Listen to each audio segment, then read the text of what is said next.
అందరికీ నమస్కారం. నా పేరు రాజు. నేను కిల్కారీ ప్రోగ్రామ్ ఆఫీసర్ని.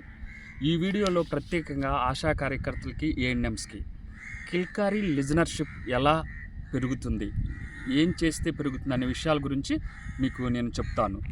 మొట్టమొదటగా ఆశా కార్యకర్తలు, ఏఎన్ఎంస్ ఏఎన్సీ రిజిస్ట్రేషన్ చేసేటప్పుడే ఏఎన్సీకి క్లియర్గా చెప్పాలి. ఏం చెప్పాలంటే కిల్కారీ అంటే ఏమిటి, కిల్కారీ కాల్స్ ఎప్పుడెప్పుడు వస్తాయి, కిల్కారీ కాల్ నెంబర్ భారత ప్రభుత్వం నుంచి వచ్చే నెంబర్ ఎంత, తర్వాత రీడేల్ చేయటానికి నెంబర్ ఎంత, ఈ విషయాలన్నిటి గురించి రిజిస్ట్రేషన్ అప్పుడే ఏఎన్ఎం ఆశా ఏఎన్సీకి చెప్పినట్లయితే చెప్పిన తర్వాత వాళ్ళ మొబైల్లో కూడా ఆ 2 నెంబర్లు సేవ్ చేయించాలి.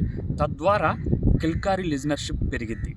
తర్వాత రెండో విషయంగా మనం చూసుకున్నట్లయితే ప్రతిరోజు ఆశ కనీసం 5 నుంచి 10 దాకా ఏఎన్సీ పిఎన్సీని విజిట్ చేసి వాళ్ళ మొబైల్ నుంచి రీడేల్ 14423 అనే నెంబర్కి రీడేల్ చేపించి వినిపించినట్లయితే రీడేల్ చేసే నెంబరు ఆ సంఖ్య కూడా పెరుగుతుంది.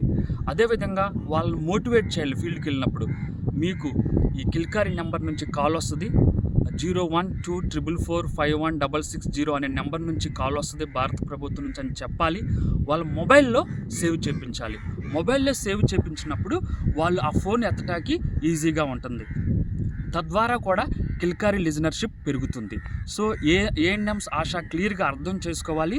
తద్వారా ఈ 2 విషయాలు జాగ్రత్తగా చేస్తే, ఒకటి స్టార్టింగ్లోనే వాళ్ళకి చెప్పాలి, తర్వాత డైలీ ఫీల్డ్కి వెళ్ళినప్పుడు కనీసం 5 నుంచి 10 మంది ఏఎన్సీ పిఎన్సీని విజిట్ చేసి వాళ్ళ ఫోన్ నుంచి రీడేల్ చేపిస్తే మనకి మన పిహెచ్సి తర్వాత మన జిల్లాలో కిల్కారీ లిజనర్షిప్ పర్సంటేజ్ పెరుగుతుంది. చాలా బాగుంటుంది. Thank you.